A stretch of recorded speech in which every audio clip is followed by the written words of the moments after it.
G'day everyone, welcome back to another episode of the Australian Property Investment Podcast. I'm really pumped for this episode because we've brought in the big guns again. Belinda Botzolis, how you doing? I'm well, how are you? We're Thanks doing for great, having thanks. me back. No, thanks for coming on. Yeah. Thanks for coming on. I've long admired what you're doing in the valuation space. You've managed to make valuation, what's the right word? Exciting? Cool, yeah. Cool? Yeah. Making valuation cool again, Yeah. or cool in the first place. But yeah, thank you. I think I've had a lot of positive feedback from a lot of valuers saying, thanks, Belle, for putting yourself out there. We're a scared profession, Aaron. I think valuers are very scared, heavily regulated, don't want to do anything wrong. We can potentially get sued. We don't want to get the banks to, you know, so we're very careful in everything we say. We have to run past 2 or 3 people, check things. All our reports are quality assured. And then here I am just going out and just winging it every day on my social media. So it must be a breath of fresh air for your industry a little bit to kind of break down these walls a little bit of stigma attached to it. Like you said, I think a lot of people come in going, is it that heavily regulated? And you're probably out of, I was just having a chat, like out of the buyer's agency, out of the broking space. Probably seems like you guys are the most heavily regulated out of everyone along that supply chain. Yeah, extremely heavily regulated. So if anyone's a valuer watching this, please step out and join me in the realm of information on social media. So yeah, I feel like real estate agents and buyer's agents is just like free for all, like anything goes, right? Underquote, overquote, you know, play games with both the buyer and the seller, all that stuff that goes on.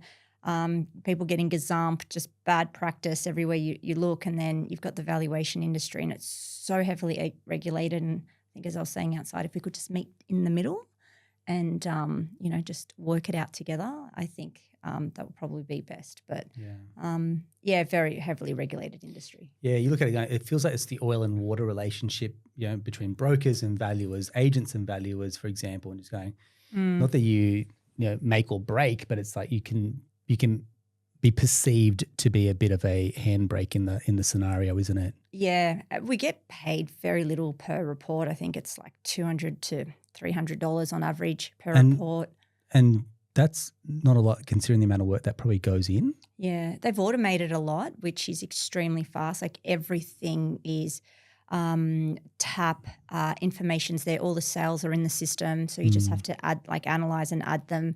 It can be done on site and banks have given us restriction. I mean, you know, turnarounds, like we call them TATs, turnaround times.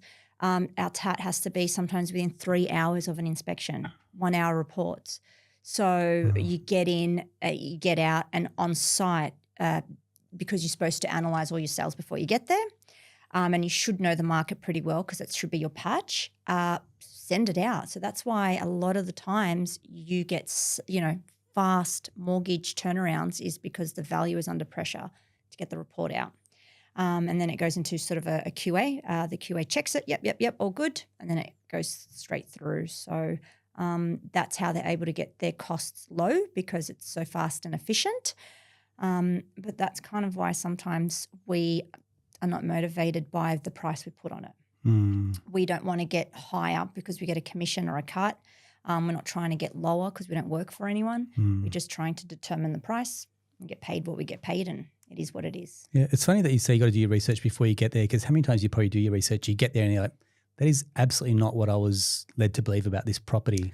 Yes, and that's why if you're a broker listening to this, please put a realistic estimate of value because just because you put 3 million on the form and then we start researching sales at 3 and we get out there and you're like, this is not a 3 mil house. This is from a broker's approach. It's like, this is our optimistic number. This is what we're hoping for, so we can take all this equity out to go and buy more property. Yes. I think they put 3, hoping they'll get like 2.5. Yeah. So if we refer it back to like a Tinder and you swipe and then you get there and you're like, that's not your profile pic. Yeah. You said you're an 8 and you're more like a 4. 100%. You said you were this tall, you're actually this tall. Yeah. So that's a photo from 10 years ago. So please don't catfish the estimate value. Cool. Thanks very much. Obviously, you work in around Sydney a fair bit. If we kind of just start with the Sydney market state of play at the moment, how do you think it's performing? Still plodding along. I'm still surprised at such strong prices I'm hearing. Western Sydney surprising me still. Okay. There's Pockets inside, pockets inside pockets. Things along train lines. Entry level is performing really well. Okay. So if you're a good quality entry level home that doesn't need too much work, so not too much, not a fixer-upper, you will be performing quite well. The buyers are kind of shifting for affordability. So I helped a client try and add some value on their home in Quakers Hill, which is near my old stomping ground where I went to uni. And I hadn't been out there for a while, and I was so surprised about how sort of gentrified it sort of got. Quite a lot of commission homes had been put onto the market and then renovated. I mean, it's nice to see because of a lot of first home buyers. And then we kind of analyze the market on the demographic, and you can see that real uptick of that kind of 28 to 38-year-olds, and that's your prime buying demographic, your millennials, right? Buyers, So millennials are the largest generation. They're statistically the ones that are getting married, having kids, upsizing, buying their first home, and they were buying out there because it's affordable. This particular couple were going to buy in Hornsby, couldn't afford it. And it was funny because I said to them, there was always a stigma about kind of living out in the sticks, as they'd say, like southwest, northwest. Now there's no stigma. It's just congratulations, you have a house. Yes. Yeah. Well done. You've got yourself ahead of everyone else, made sacrifices, and now they're wanting to add value. They've got a promotion at work, and they want to try and crack the Hornsby market again. Yeah, nice. Maybe not a house, maybe a townhouse, but they were quite surprised about how strong that pocket was around there. It's very much like a stepping stone approach, and if they try to save their way, that Hornsby market would have just kept eluding them over time versus they're in the market. Yeah. It's going at a rate that they cannot possibly save at. Yep. And now they've been able to step their way back into a market. Correct. And maybe it's not the freestanding home that they want, but they'll be in there and they can upgrade again potentially. At some point. And I'm seeing quite a bit of underlying kind of strength starting to pop up in the unit market. Right. So units were very flat for a very long time. I sold a unit in 2017. I literally signed the contract and then gave birth to my daughter the next day. So I remember the date very well. Yeah. And this 2017 was before the pandemic. I think it was worth the exact same amount what I sold it probably till about a year ago. Wow. It just did not. I got a strong price. That 17 was just the top of that end of that year, so I got lucky. And then the market sort of fell off during the pandemic for units, really kicked up for houses. Yeah. And that bell curve or that gap between the value growth of homes and units had never been bigger. And now we're seeing that it's not closing, but we're seeing, it's not as big. Yeah. Whether that trajectory continues, I think again falls back to affordability. Yeah, okay. And that's how I started. 2-bedroom unit into a 2-bedroom villa, into a 3-bedroom villa, into a house. So in Sydney, sometimes it's a sacrifice and a stepping stone you need to get into. They say don't hate the player, hate the game. Yes. So, and then it's about learning how to play the game and be a player in the game. Yeah, nice one. Yeah, well said. Yeah, it's funny you say that. I mean, we took a trip with our small kids. We took a trip out to Penrith to see some old friends, and it almost felt a little bit bougie in the sense that I was like, wow, there's some amazing restaurants. We went out, we were out for all the meals. Like, you could be out here and you feel like some of these restaurants are Surrey Hills equivalent. Yeah. And the look, the feel, there's a beautiful outdoor space, almost like a grounds equivalent, for example. Like, you don't have to, you're not missing anything by not being in Alexandria or the Inner West or Surrey Hills when they've got that on their doorstep there. And it feels like there's a real turning point for a lot of those communities. Yeah. That they're not shunned. Did you go to Panthers? Yes, we went party with the kids. It's cool, hey? It's very cool. That was like the only thing out there though. Absolutely. It was one bar. Panthers and it was like, Panthers, but we've got Panthers and now it's just so much more. Oh, totally. It's just so much more. So food scene, still awesome, but it's kind of like you're not the only shining star of the suburb now. Great, yes. So that's, I guess, what's going really well. So you're saying, look, there's some real pockets within Sydney that are starting to do well. Is there any parts of Sydney that you go, maybe they're not doing as well, or that surprises you the other way? Well, sometimes I'm shocked. Like I think it made the media. There was a house in Greenacre that sold for 4.1 million just recently. Huge home, grossly overcapitalized. I'm sure if we kind of work out rate per square meter for the build, it'd be crazy. It was like a 500 square meter home. What I'm finding is, I guess I can say this because my parents were born overseas and I'm a child of immigrants, ethnic background. A lot of those Greenacre, Bankstown, Padstow, the southwest suburbs, you'd find that immigrant city. So, you'd find cultures that sort of stick together because that's all they know. And what you'll find is because things are so expensive, families become so important because we need to rely on them to look after our kids. So I'm finding that these millennials now are like, I don't really want to stay in a certain suburb because mum and, I want to be close to mum and dad. They're going to look after my kids and I go back to work and I need my family support, my brother's nearby and whatnot. But I'm earning good money. My husband's earning good money. If I'm going to be living in Greenacre, I want the best damn house Greenacre has to offer. And we saw huge prices in Roselands, and these are all kind of the bridesmaid suburbs to all the better suburbs. And now they're stepping up in their own. And that, as I said earlier, that stigma or that kind of, you live out west or western suburbs, it's not there anymore because each area has now matured and grown and gentrified, as I said. So, and then we're getting these huge prices. I wouldn't pay it, but there is a market because somebody has, and you've got to understand that sometimes you've got subcultures underneath that are propping up a market more so than just a supply and demand of a good home in a good area. So they're like, well, I could buy a great home closer to the east or the inner west, but they're not near mum and dad. And I'm not going to get this level of home. Look what I get for my money. So they're getting value. They're seeing more value for money. I have heard, though, in the last 2 weeks, Aaron, a little bit of like crickets in the market. A few, conveyancers that I have spoken to said that they've had properties, clients have had properties on the market very slow to sell. Some auctioneers or sales agents are like, be quiet. Like when you sort of how's work, how's things? Be quiet. And sure, we're in like that coming out of that winter period. But you'll sort of notice that if you jump on realestate.com, the listings are picking up. But they're not selling. So watch this space. I think this will be quite interesting leading into that spring market. That's always traditionally been very strong. That's when people so are we going to see a slight oversupply? Not an oversupply, but back up to regular levels because we've been so low. Same amount of buyers, but more supply means a different level. It sort of regulates the market a little more. Nicely said. That's something that we're noticing with a lot of our buyers when we jump onto real estate, when we're actually talking to them, where they're buying, what's sold versus what's on the market. It surprises. Going back a few months, there was very, very little choice.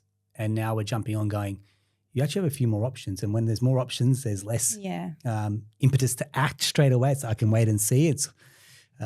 We'll see what else is going to come on. You speak to agents going, we're signing up. We're getting a lot more listings in the pipeline, which means it's just going to add to that current stock level. So if you're buying, it's exciting.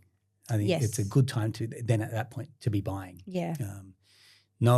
And we've always said this before, there's no crystal ball. So we're never going to know when rates are going to drop, when things are going to turn, for example, when we've hit the bottom of the market and when things will peak back up. That's always in lag. You'll see a lot of those lag factors. But for the lead indicators that we're seeing is listings are picking up, but there's a lot more listings that are on there. If you are thinking of selling and you're like, there's going to be a little bit more competition, renovated homes that are well presented will continue to perform well. And they'd be like your pick of the bunch. And what you don't want to be is that property that sits on the market for too long and kind of goes stale. For some reason, there could be no reason whatsoever other than unlucky and a few sales fell through. Out of your control, right?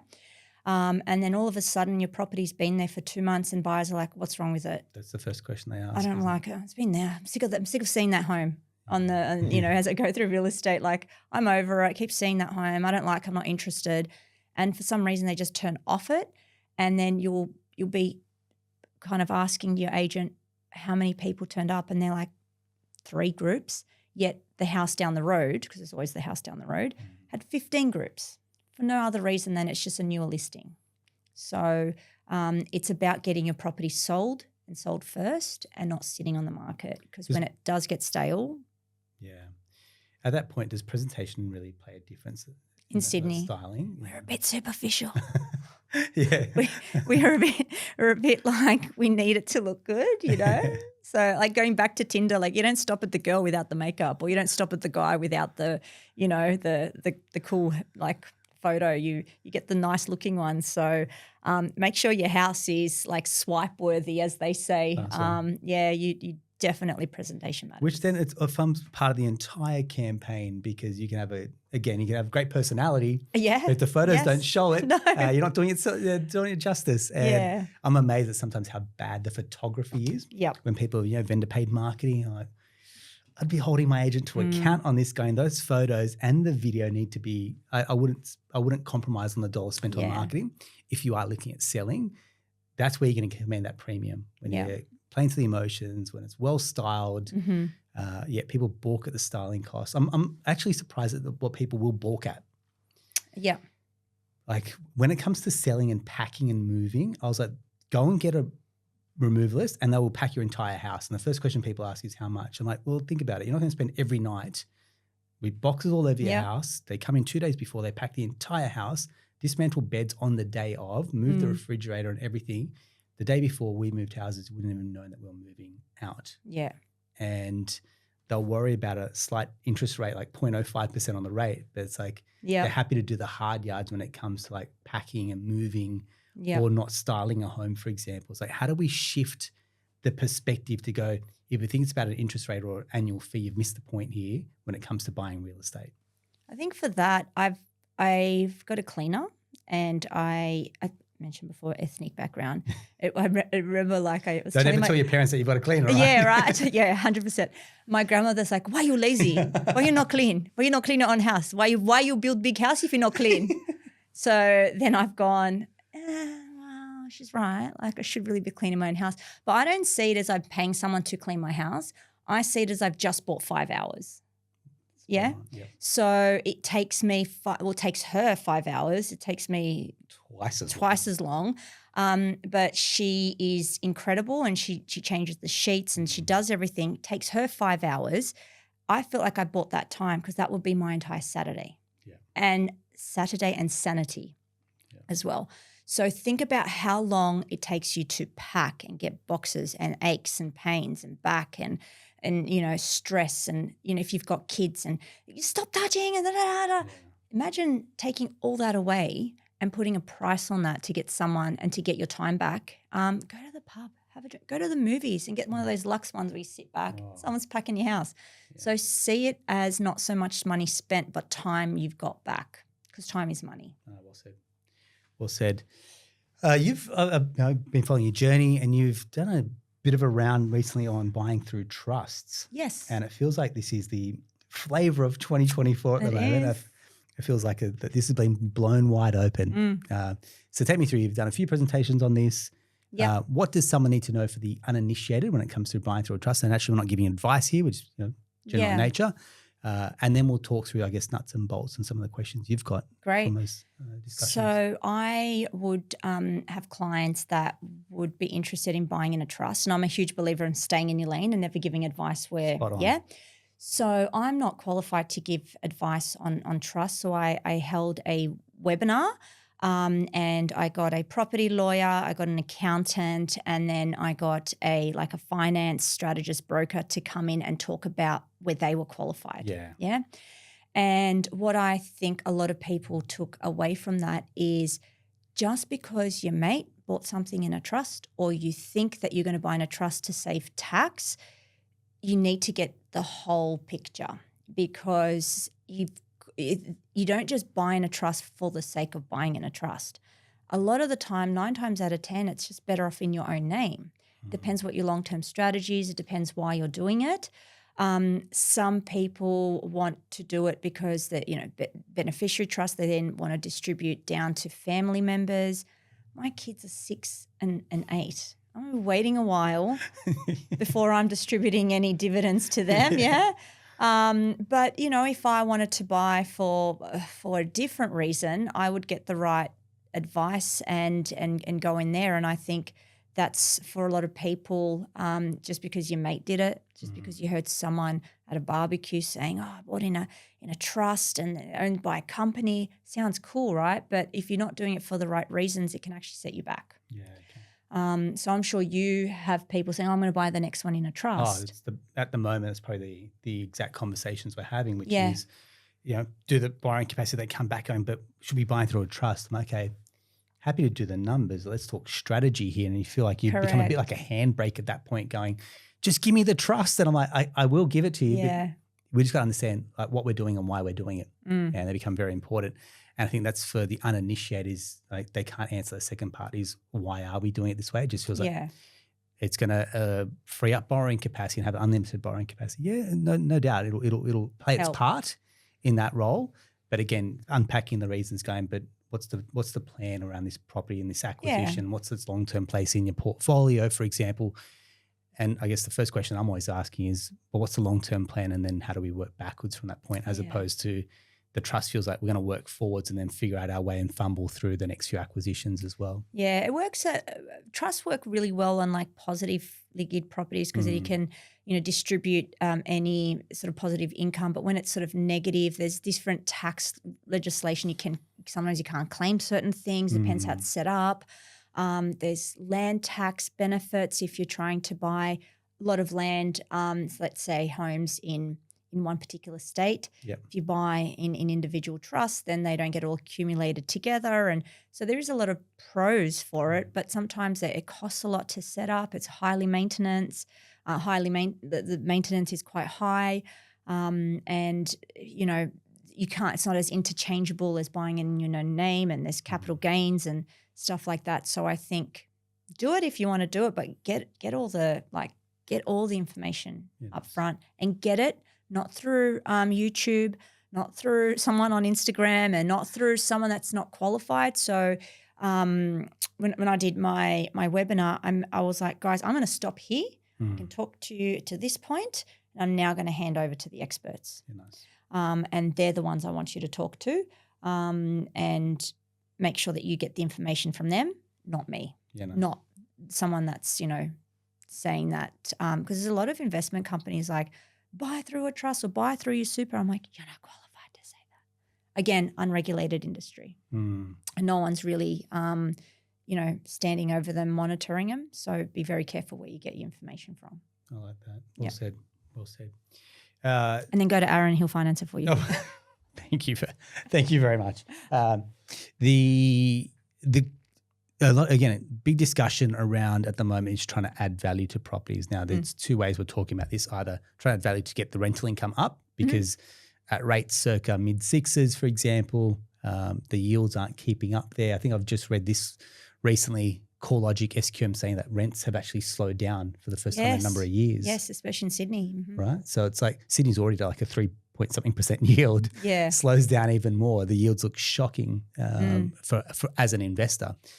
Capital growth, no doubt, but you can't bank the capital growth at the moment compared to the cash flow. So that ability to scale really becomes limited unless you're on some good income. Yeah. So then the question is, well, how do I add extra income? And I don't say low hanging fruit, but an option is adding a granny flat. Absolutely. Up until a little while ago, I was a little bit anti granny flats. I am anti granny flats in the wrong area in Sydney. What it does, Aaron, is it really limits your market, because all of a sudden you're at the top end of the price point for a property in your suburb, and you have limited your market appeal, meaning that if your home without a granny flat is sitting at 2 million, add the granny flat, you're now up to 2.3. If you compare your primary residence to a 2.3, it's not going to stack up, because a 2.3 property is going to be much better. but I got the granny flat, you say. Well, I'm a family of 4. I don't want a granny flat in my backyard. I want a pool. I want a yard. And I don't want some stranger in my backyard. I don't really want mum and dad living there. I don't want my in-laws living there. So for me, there's no benefit. So I don't really care. I'm not going to pay premium because A, I don't have that. And then what you'll find is you're only really appealing to investors, and that is a very small pool in the market. I think 30% of buyers are investors, if that. So then you limit your market. Well, then you got 30% of that, and then you got the investors who can actually afford to buy that property in Sydney. Yeah. And then the yields again, you might add a granny flat, but the yields might be sitting at like 4 or 5% at that point. So now I've realized that, you know what, I think as things are getting so expensive and so out of control, anything in Sydney, and this is where I'm talking about a moment in time right now. This may not be the case in 6 to 12 months because Sydney's like that, just changes on a dime. Rental is king, you know. Anytime I speak to any of my clients, you know the same. Oh, this is one financial freedom, and I just want to live off the rental, and I want a portfolio of properties, and I want to quit work at 45, and I'm like, you're 38. You understand, in order for you to live and off your portfolio, you need to have a positive income of $200,000 to get an income of like $130,000 because you've still got to pay taxes, you've still got to pay land tax, you've still got to pay your agent fees, you've still got to pay a small mortgage, your Medicare levy, it's still considered income, whatnot, private health. Once you get that as a net, you're thinking of a gross. And we need to really bring that back because I think you're misunderstood. But everyone is looking for that rental. People are like, well, I can buy anywhere. Pretty much I could throw a dart anywhere in Australia right now except Hobart and Northern Territory, disclaimer. But pretty much, and Melbourne. Melbourne's going backwards. But anywhere else in Australia and I can make money right now. Okay, so they're not concerned about that capital growth. I'm making money because it's up at the moment. And so everyone's concentrating on the rental. But what happens is if the market goes down, rents are not as, I guess, volatile and they don't drop as hard. They sit there. And so you could have a lower market value because it's like that very quick, but the rent sits up. And that's where I think a lot of people are like, well, I don't really care about the market value as long as I've got the rent coming in to pay the mortgage because I don't want to pay out of my pocket. Yeah. And that's really, I think, probably the last 2 years I'm seeing everyone wants positively geared properties. Yeah. I want the rent to cover the mortgage, and the granny flat is really appealing to them because 2 incomes. So, and that's where I'm like, well, there is going to be slightly more of a demand. So whereas before I saw it as a detriment and sort of like, it's limiting your market. Now I'm like, if I was in the market to buy a house and investment, this is a 2-in-1 for me. 2-in-1. I think you also touched on it before, like why we necessarily may not want to live with parents or in-laws. There is some percentage of the market that loves multi-generational type living, not all under the one roof, for example, but maybe it's like, there's a stone's throw in the backyard. I would say advice is if you want to build a granny flat, pick your market because a house and granny flat doesn't work everywhere. Yeah. Okay. Certain areas. So if you're noticing that every 3rd or 4th home is selling with a granny flat, then there's probably a market for it. But if you're in maybe the east or even the Shire or areas like that, if you're in a corner block, I like them on a corner block, completely isolated, its own entry right on the Okay. But if you kind of got to go through and walk and it cuts up, it's awkward and it's not in the right area, just think about it. Well said.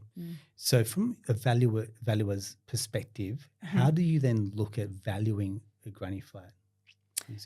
Comparable sales. Okay. And say there's no comparable sales, then if there's like 5 bedrooms in total, we might look at 5-bedroom sales just as a ceiling, Aaron, because we like this is a proper 5-bedroom home and this has greater market appeal and a much, much better property.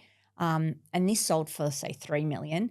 So your property will never be worth that. So then whenever I know I can't speak for others, but I like to work with a floor and a ceiling and then kind of work out where it sits in the middle. So as long as I know that no matter what happens, it won't be worth that 3, And then I've got a regular home without a granny flat, and that's sitting at 2.4. I know it's going to sit in there. And then I kind of find sales evidence to support that. Oh, that's got a house and granny flat. Worse street, but better home. Okay, that sits there. And then you kind of fill in the blanks around it. Great. I guess the other way when we're trying to add value to a property is some renovation work as well. Speaking to clients around renovations, two things that kind of guaranteed is over time and over budget at the moment. Mm-hmm. And then I guess when they're now looking to builders, a little bit of their thought process is around builder volatility, builder risk, or some volatility on the building side, just because I guess you hear horror stories, not that we want to go to the lowest common denominator, but it naturally forms part of their decision making as well. From your perspective, what have you seen around, I guess, the builder risk and then the part around good strategic renovations as well? Yeah. I think back in the day it was always like, hey, do you know a builder? And they're like, yeah, I know a builder. And now it's like, do you know a good builder? Do you know a good builder? I don't care. Like, I just want them to be good. Who have you got? What have they done?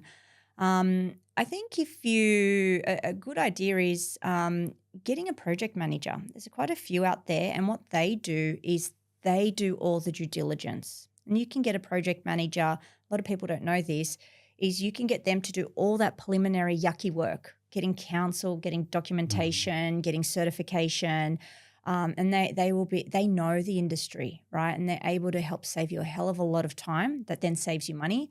And they negotiate with builders. So they will interview a number of builders and be able to work out the best for your project. Because they might have worked with someone and they're like, oh, look, they're great for this type of work, but for this type of build, this is a better builder. Front page of the Telegraph yesterday, they said that 40% of builders don't hold insurance.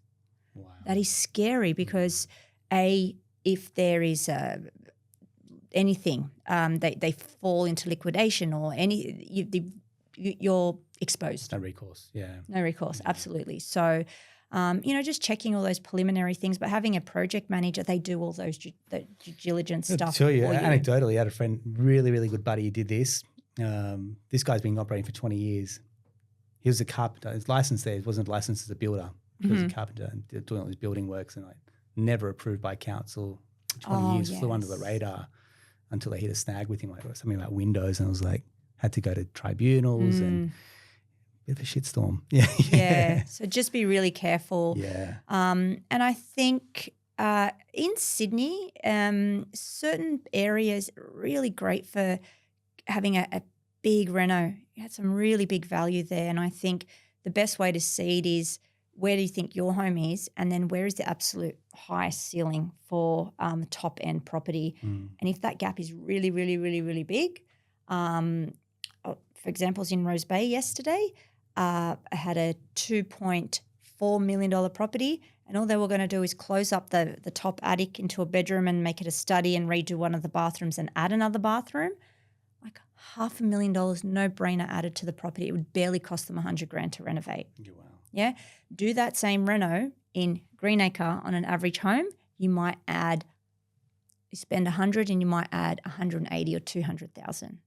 So because Rose Bay's high end and the gap between the properties, like the high end properties and the average properties, is so big, you've got more wiggle room and the market pays more for rate per square metre for rooms and things like that. So if your area doesn't have a huge gap, be careful that you're not overcapitalising. But if it does, then I'd say if you can afford it, go for it. Just do it. Just do it. Yeah. Especially if you're going to sell. The more you can spend on the high-end areas to get back, that's what I help and advise. But, just go for it. So you just mentioned there help and advice. So how would someone go about that if they had a brief, for example, trying to engage yourself? What can they expect in terms of, I guess, that strategic insight that you're going to provide? I do. So yesterday I did a before and after valuation for him.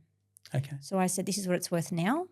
And then I gave him two values depending on, I said, I don't know. I don't have anything in front of me other than we've just walked through your home and you tell me what you want to do.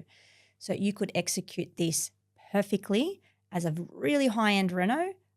You've got the ability to hit a 3 mil, but it needs to look like this, bang, bang, bang, bang, bang. You need to redo your carpets, painting. Your kitchen's good, but you need He had laminate bench top. I go, you need to put a stone bench top. And then I said, but if you do a mediocre reno and you don't replace your carpets, you're probably capped out at like 2.6, 2.7. So the more you spend, because it's a very prestige market, they will pay, but they expect a premium product.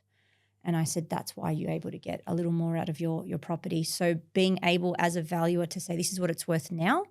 I don't care what you bought it for. That time has gone. Right now, this is how much money it's worth. This is what it's worth to you in your pocket. And then I'd say, well, this is what it's worth at the end based on the renovations you're telling me. This is the ability to add. So if he's like, oh, I wanted to do this, this, this, and this and spend $500,000, I would have said, well, you're only going to add $500,000. It's up to you if you want to do it.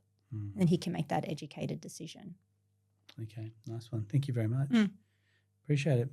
Belinda, as always, you're full of wisdom and just rolls off your tongue. So thank you very much. Good. Yeah. Thank you for having me. And it was always a pleasure. Thanks very much. Like we said, Belinda's I guess a core part of your role is in the valuation space. The really big part that you're, I guess, focusing on is that adding value piece. So whether it's strategic insights into renovations, strategic renovations there. We'll get people to get in touch with yourself, include details to your website as well. Excellent. And your socials, and keep pumping out the content and flying the flag for the valuation industry. Yay, valuers. Yes, thank you. Thanks for having me. Cool, appreciate it. Hey, if you found yourself, or if you know someone that's looking, staring in the barrel for a renovation on their home and just needs a bit of a third-party view of the world, get in touch with Belinda, and we'll include details to her website as well. Hope you found it helpful. Thanks very much.